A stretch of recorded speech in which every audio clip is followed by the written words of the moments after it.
하나님께로 선물 받은 2023년도 오늘이 지나면 우리 곁을 영원히 떠나갑니다. 사람이든지 세월이든지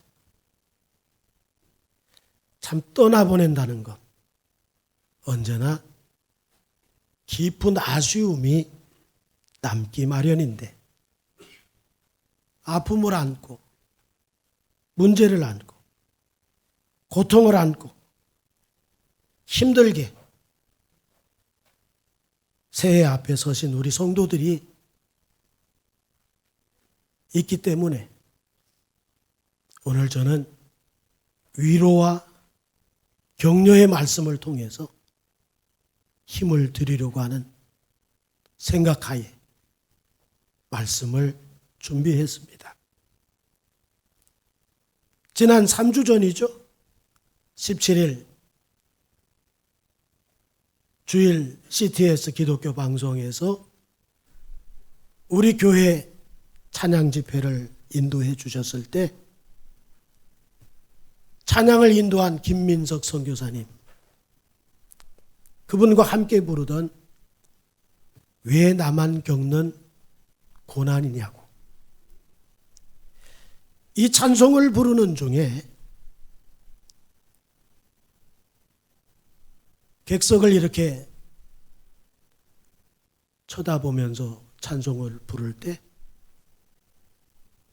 우리 성도들 중에 너무 힘든 거야. 너무 어렵고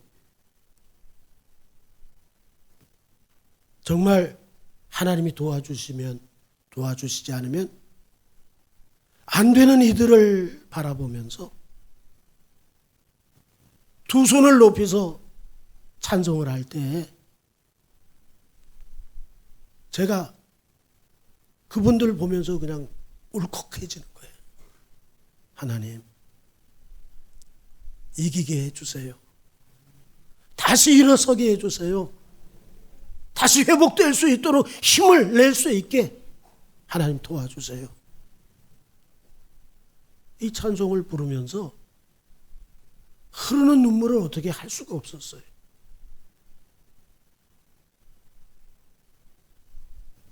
다시 일어서기를 간절히 바라는, 두 손을 높이 들었는데 그 모습이 제 가슴에 그냥 확 꽂혀오는 거야.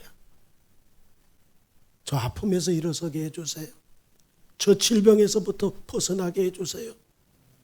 사업의 어려움에서부터 다시 일어설 수 있도록 도와주세요. 우리 한번 불러볼까요? 왜 나만 겪는 고난이냐고. 반주자들이 없네. 왜 나만 겪는 고난이냐고. 우리 한번 부르면서 다시금 힘을 내고 일어설 수 있는 시간을 갖기를 소망합니다.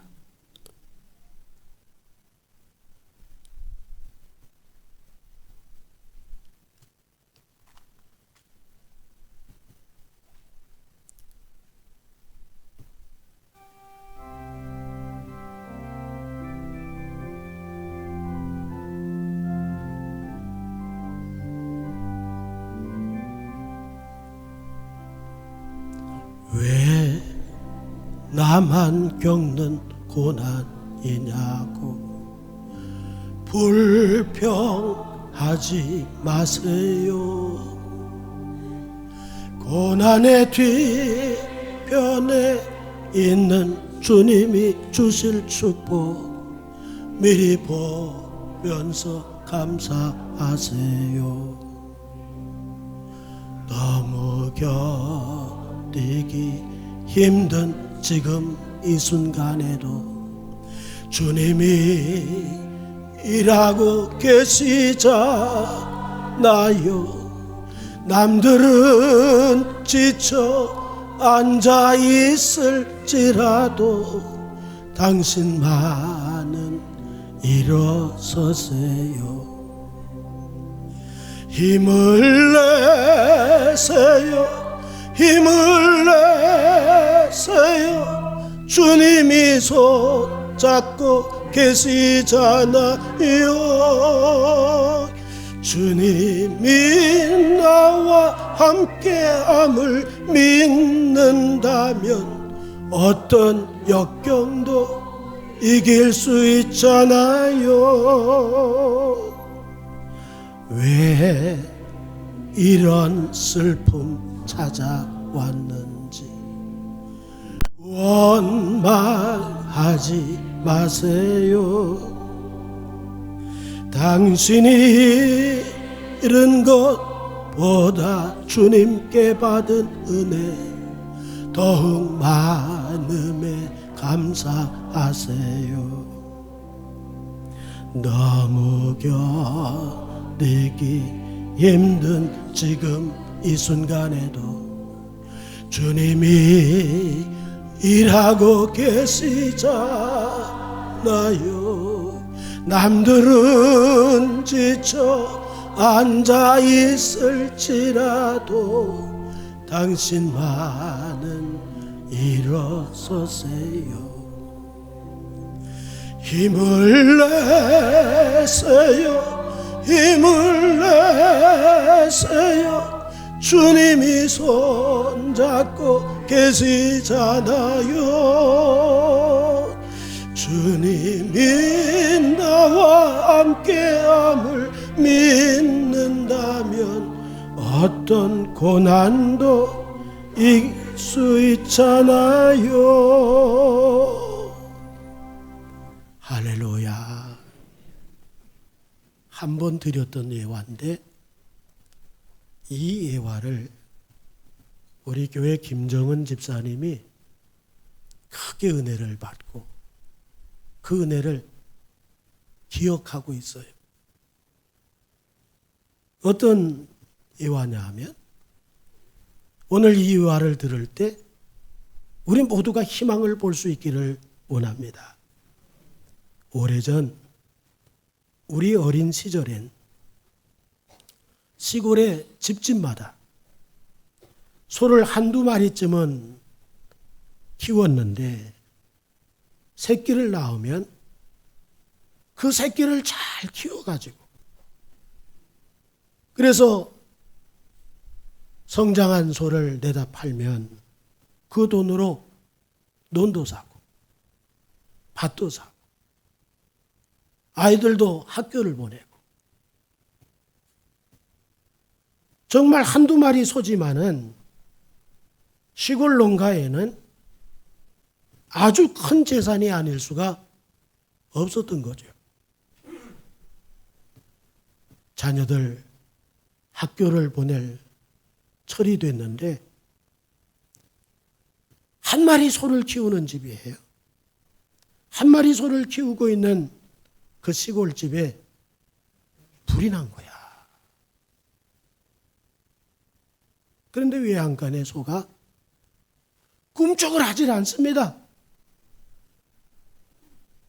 그러니 집주인은 말할 것도 없고 시골 어른들이 그냥 애가 타는 거예요. 저거 큰 재산인데 소가 불에 타게 생겼으니까 이거 보통 일이 아니구나. 동네 장정들이 한마음이 돼가지고 소를 끌어내보려 하는데 도무지 소가 미동도 하지를 않고 꿈쩍도 안 하고 있는 거예요. 그런데 소를 외양간에서 나오게 하는 유일한 방법이 있대요. 그 방법이 뭐냐? 소 여물통 알잖아요? 그 소 여물통, 그 소 밥그릇을 소가 보는 앞에서 탁 둘러엎는데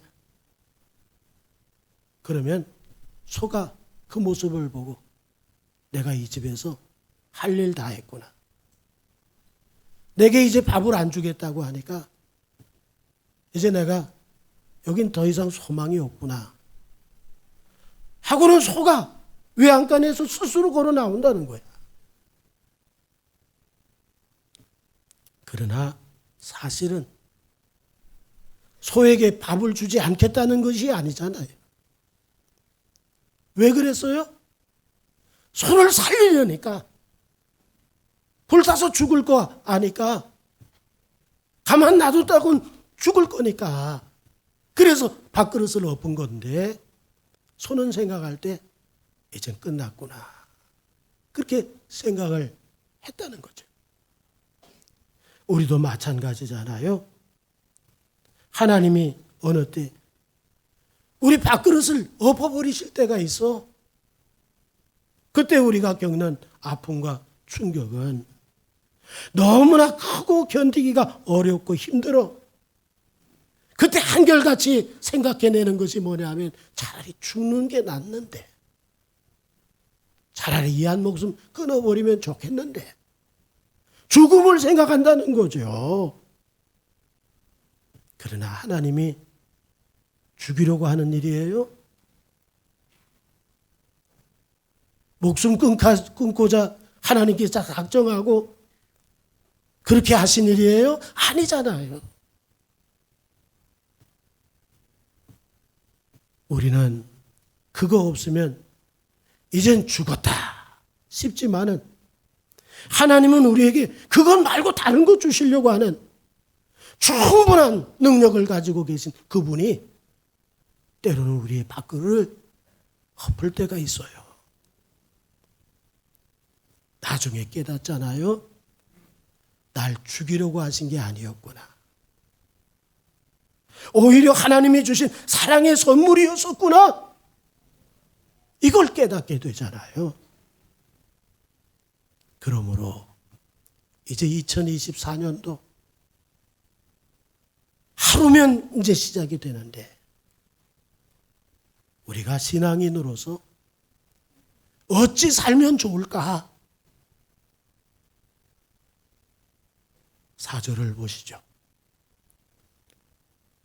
너희가 죄와 싸우되 아직 피 흘리기까지는 대항하지 아니하고 죄와 싸우되, 죄를 대항하여 계속 싸우다라는 말이잖아요. 죄가 가진 능력 우리 모르지 않잖아요. 우리로 믿음에서 떠나가게 하고 말씀에서 벗어나게 하고 성령의 감동으로 사는 대신에 인간의 정욕대로 살게 만드는 게 죄잖아요. 그러므로 히브리 기자는 오늘 어떻게 살래요? 죄와 싸우라는 거잖아요. 죄와 싸우래. 우리 이거 다 알아요. 죄와 싸우는 거 알아요. 믿는 우리 죄와 항상 적대 관계가 되어야 한다는 거 우리 모두가 알고 있어요. 그런데 오늘 본문에서 아쉬움으로 지적되는 것이 뭐냐? 그 당시 초대교회 성도들이 죄와의 싸움에서 피 흘리기까지는 하지 않더라는 거야. 싸우기는 싸우는데 피 흘리기까지는 죄와 더불어 싸우지를 않더라는 게 히브리 기자가 이걸 지적을 하고 있습니다. 여기 피 흘리기까지 헬라어 메크리스 무엇 하기까지 하이마토스 피 흘리기 메크리스 하이마토스 피 흘리기까지 무슨 의미입니까? 피 흘려 죽는 데까지 그런 말이거든. 죄와의 관계는 피 흘려 죽는 데까지 대적하고 싸워야 한다는 거죠. 여기서 우리가 들을 때 뭘 깨달을 수가 있습니까? 누구든지 미지근한 신앙은 위험하기 짝이 없는 것이로구나. 이 사실을 깨닫잖아. 피 흘려 죽는 데까지 싸워. 그런데 초대교회 성도들이 거기까지는 못해. 죄와는 싸워. 그런데 피 흘려 죽는 데까지는 아니야. 그렇다면 우리가 깨닫는 것은 뭐냐면, 주님이 원하시고 말씀이 가르치는 것은 우리가 정말 피 흘려 죽는 데까지 미지근해서는 안 되는 것이구나, 피 흘려 죽는 데까지 나가야 되는 것이구나 하는 것을 우리가 깨닫게 됩니다.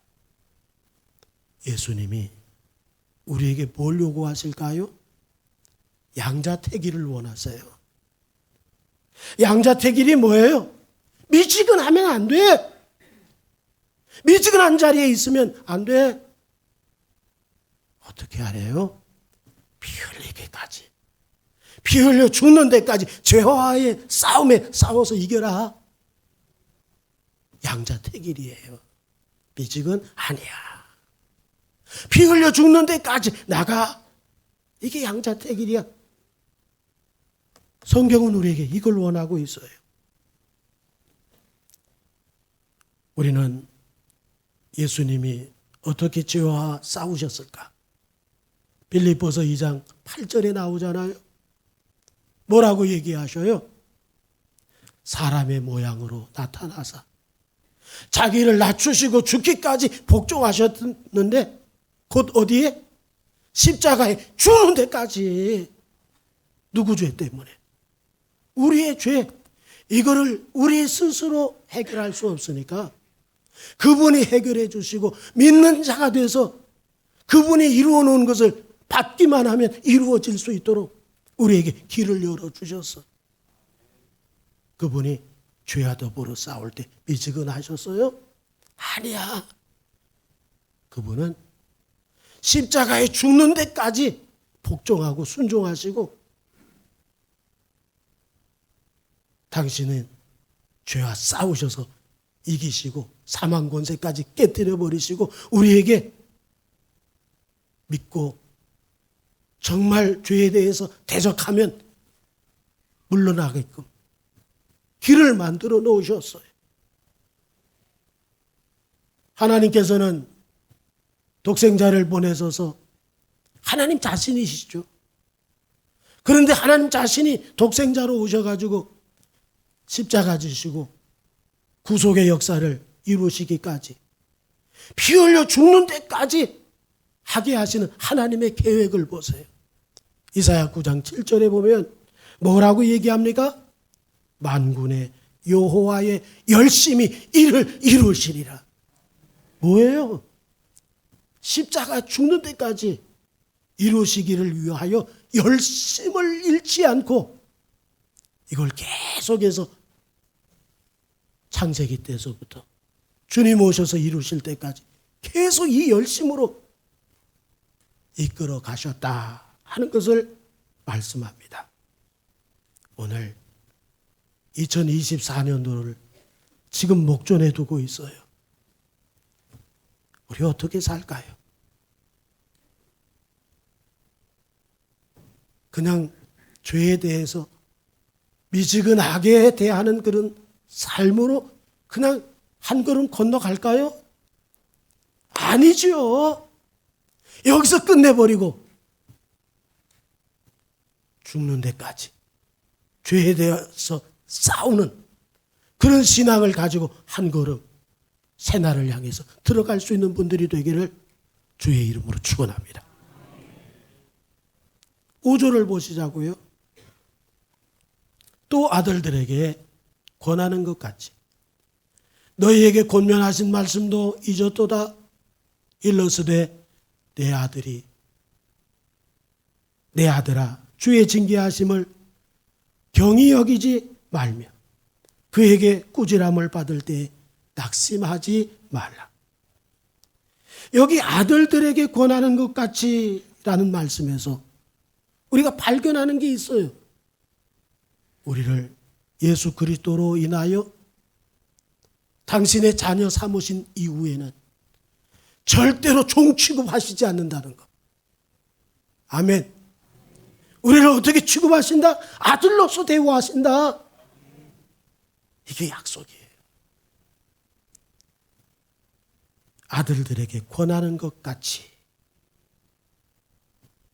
그래요. 종처럼 취급 안 하세요. 우리 하나님 아들로 대우하시고 사랑하세요. 여기 권면하신 말씀이라고 했습니다.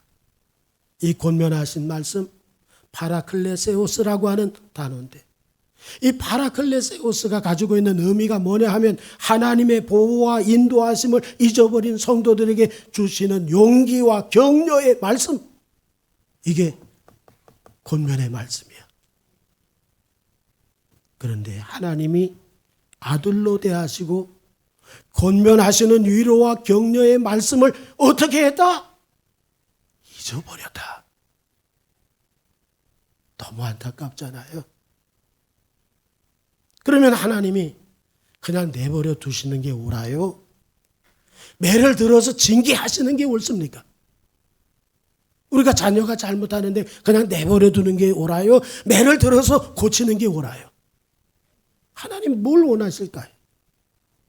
우리를 아들로 여기시는데, 아들로 대우하시는데, 우리 뭘 하나님이 원하시는 바를 알아야 되잖아요. 우리를 징계하십니다. 왜? 아들이니까. 그분의 자식이니까. 당신의 피로 새롭게 난 하나님의 자녀니까 징계하시는 거죠. 그러므로 아들이라면 주의 징계를 경히 여기지 마라, 그렇게 말해요. 자기 생각이 얼마나 강한지, 하나님의 말씀이 있었는데도 불구하고 불순종하고 니느웨로 가야 될 사람이 다시스로 가는 배를 탔어. 하나님께서 가만히 있으면 돼요, 안 돼요? 안 되시지. 하나님의 뜻을 이루어야 할 아들이잖아요. 사람들이 그를 배 위에서 풍랑을 만난 원인을 알고 요나를 배 밖으로 던지죠.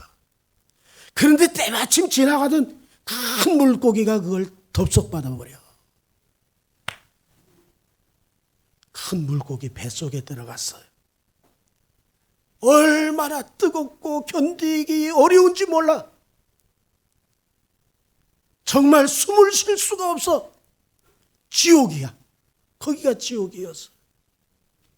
어떤 징계를 받았어요? 숨쉬기조차도 어렵고 1분 1초도 있을 수 없는 그런 환경 속에 처박히게 되었어요. 그런데 요나서 2장 2절에 보니까 하나님의 징계가 옳았다는 거.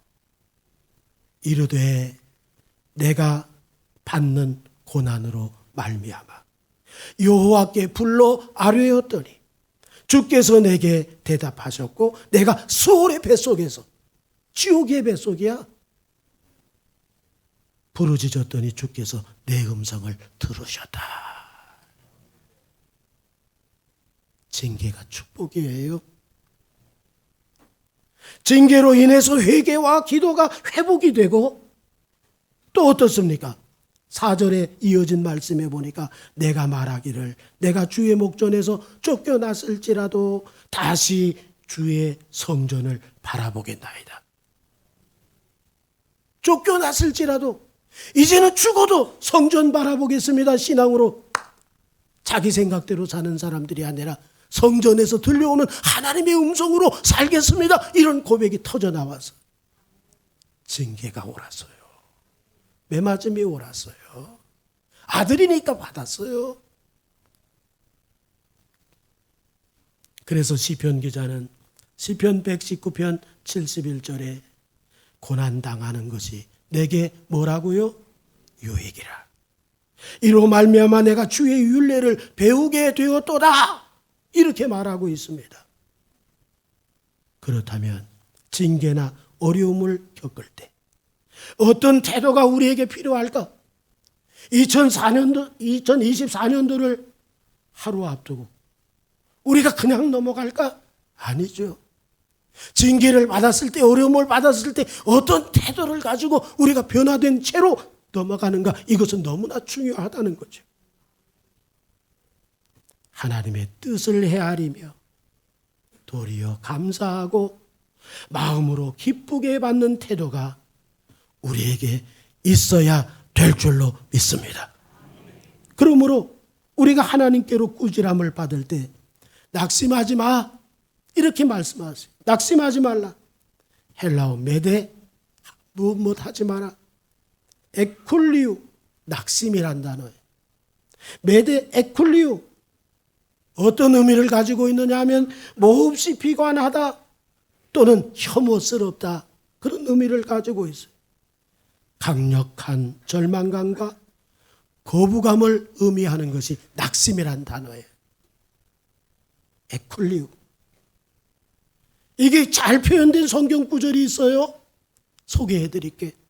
창세기 27장 46절에 리브가가 이삭에게 이르되 내가 햇사람의 딸들로 말미암아 내 삶이 싫어졌거늘 야곱이 만일 이 땅의 딸들 곧 그들과 같은 햇사람의 딸들 중에서 아내를 맞이하면 내 삶이 내게 무슨 재미가 있으리까? 살맛 안 난다는 거야. 왜? 에서가 햇 족속의 여인을 아내로 취했거든. 그런데 우상숭배로 얼룩져져 있는 그런 삶을 바라볼 때 정말 살맛이 안 나는 거예요. 시어머니로서. 정말 삶의 회의를 느낄 정도로 절망감에 빠지는 거예요. 그 모습이 리브가야. 그 절망감, 그 혐오스러움, 그게 바로 낙심이라고 하는 단어, 에쿨리우라고 하는 단어예요. 하나님께 꾸지람을 받을 때 낙심하기보다는 감사할 수 있는 분들이 되기를 바랍니다. 더 나은 신앙으로 날 세우시려고 하시는구나. 더 나은 하나님의 복을 주시려는 걸 깨닫고 감사로 받고 새날을 향해서 한 걸음 디딜 수 있기를 주의 이름으로 축원합니다. 6절을 보시죠. 주께서 그 사랑하는 자를 징계하시고 그가 받아들이시는 아들마다 채찍질 하심이라 하였으니 여기서 우리는 뭘 깨닫습니까? 하나님 사랑하는 자를 어떻게 한다고요? 징계하신다. 인정하는 아들은 어떻게 하신대요? 채찍질 하신다. 그러므로 징계와 채찍의 고난을 당할 때 하나님이 날 사랑하시는구나. 하나님이 날 인정하시는구나. 믿으시기 바랍니다.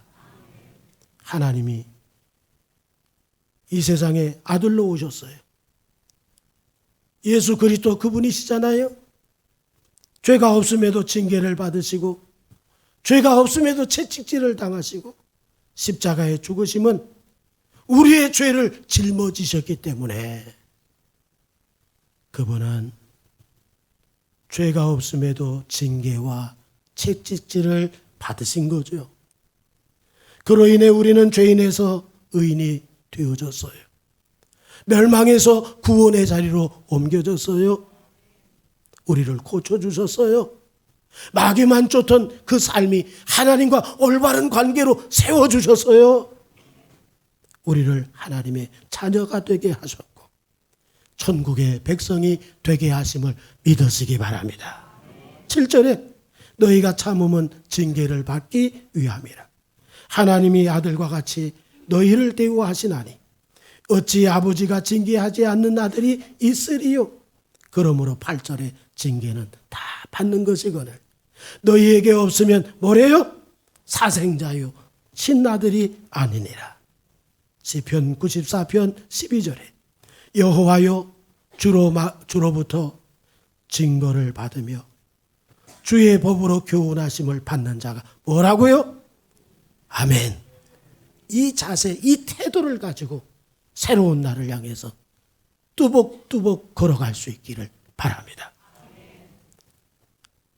모든 식물은요, 삶고 끓이면 다 녹는데 삶고 끓이면 다 녹아진대.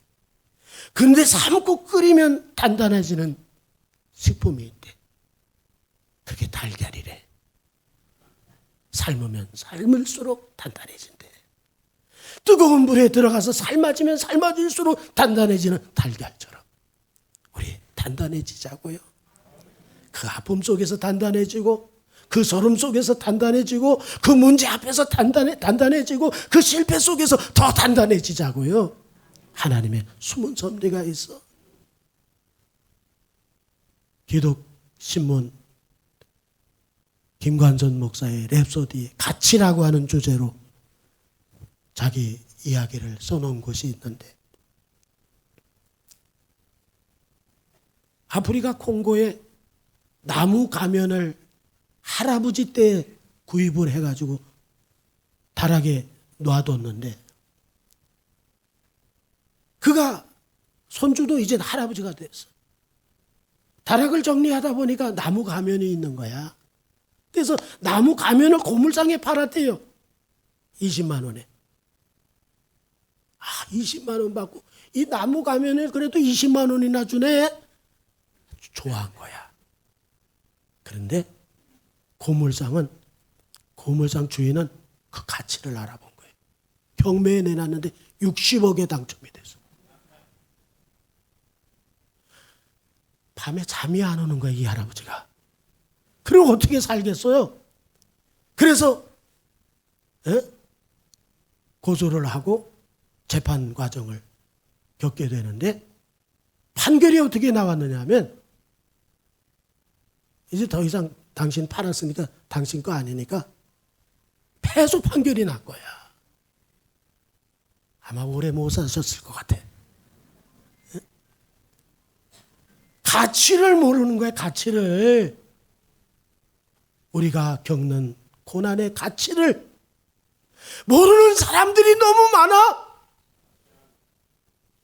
고난의 가치가 얼마나 큰데, 얼마나 귀중한데, 얼마나 소중한데, 그것 때문에 날 만드시고 하나님께 세우시고 내가 생각지도 못한 하나님의 엄청난 복으로 우리에게 채워주시는데, 고난의 가치를 알고 2024년도 새날을 향해서 오늘 뚜벅뚜벅 걸어가시기를 주 예수 그리스도의 이름으로 축원합니다. 기도하겠습니다. 걸어가